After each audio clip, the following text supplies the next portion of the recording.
Hello, it's Cry here, and I'm going to explain to you how to choose your starting class in Elden Ring if you're looking further down the road instead of purely caring about your starter items.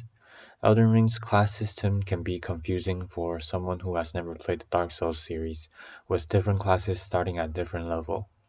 However, all classes will have 89 skill points upon reaching level 10.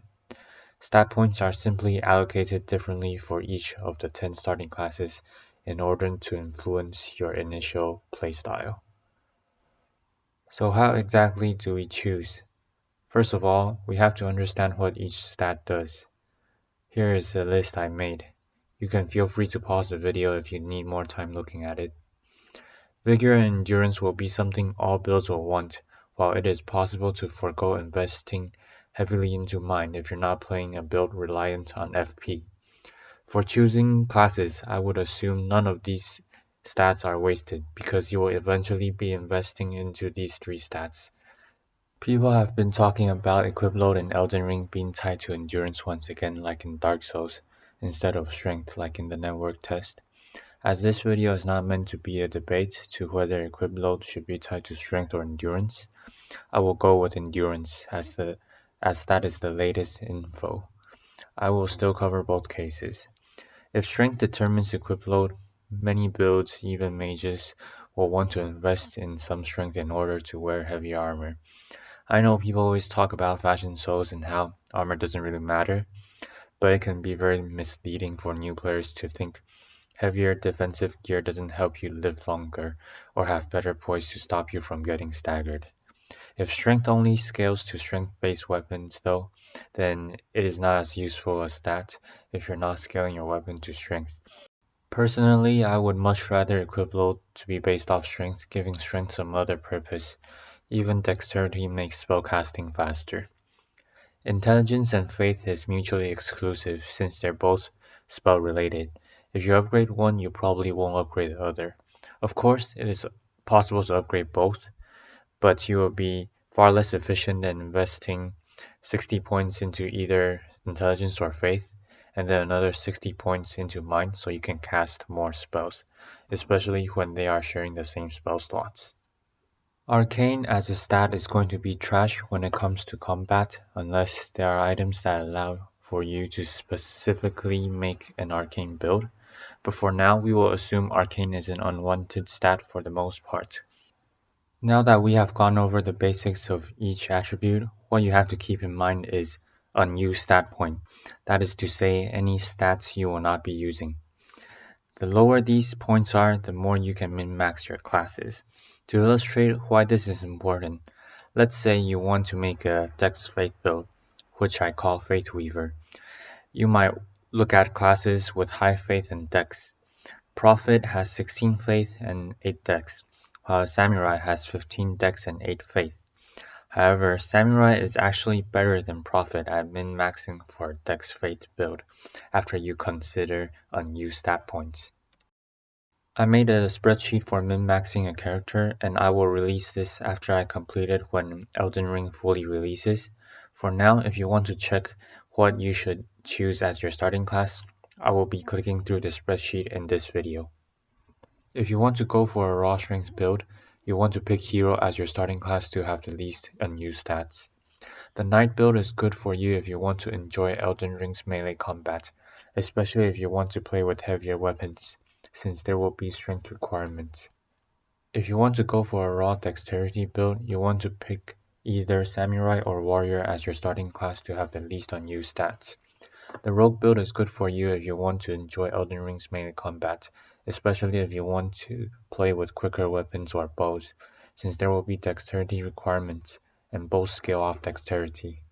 If you want to go for a quality build, which is strength and dexterity, you want to pick either samurai or vagabond as your starting class to have the least unused stats.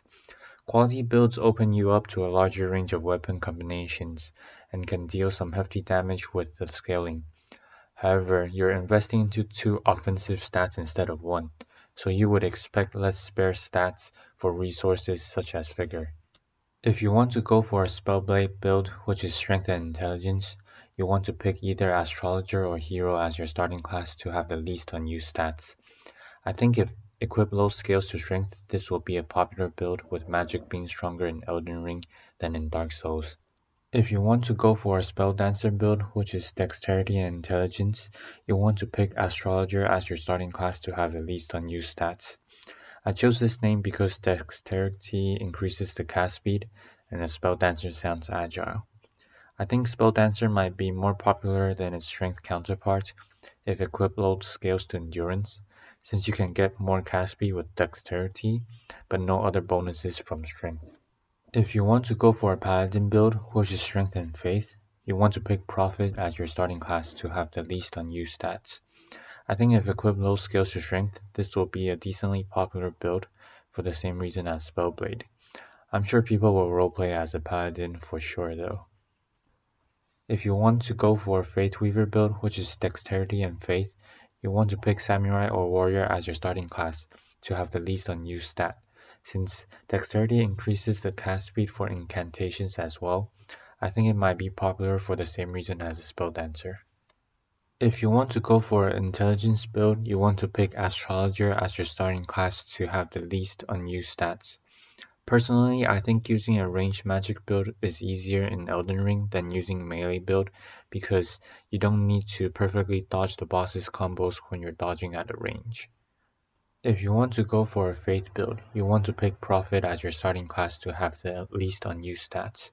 Because Priest is a magic build as well, you will likely have an easier time, especially because you have the option to bring a heal incantation, so you can bring more Faith Flasks instead of managing between HP and FP. We can tally what each class in Elden Ring min-maxes and we get this sheet. As you can see, some classes are naturally better than others at min-maxing certain builds. Keep in mind this assumes equip load is tied to endurance from the newest leak. I want to point out two classes as especially versatile for min-maxing. The Astrologer class is able to min-max any build with intelligence, while the Samurai is straight up superior when you compare it to the Vagabond or the Warrior class, because it is able to cover the builds that Vagabond and Warrior can play combined. As for the other classes, Rudge is never a good min-max class even though it offers the most customization at the start because it starts at level 1. This makes sense because Rudge is kind of like, the deprived class where you have nothing really. Confessor is also not used to min-max any build because of its relatively high starting stat and everything, and the fact that the class starts at level 10. Prisoner is outright beaten by Astrologer only if you won't be using strength in your build. If equip load scales off strength, or you want to use a weapon with strength requirement, Prisoner will beat Astrologer instead.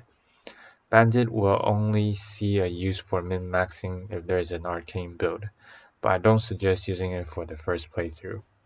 I will probably be going with Prisoner for my first character because I kinda want to play a spell build or a mixed build. Let me know what your starting class will be. Please like and subscribe if you enjoyed the video.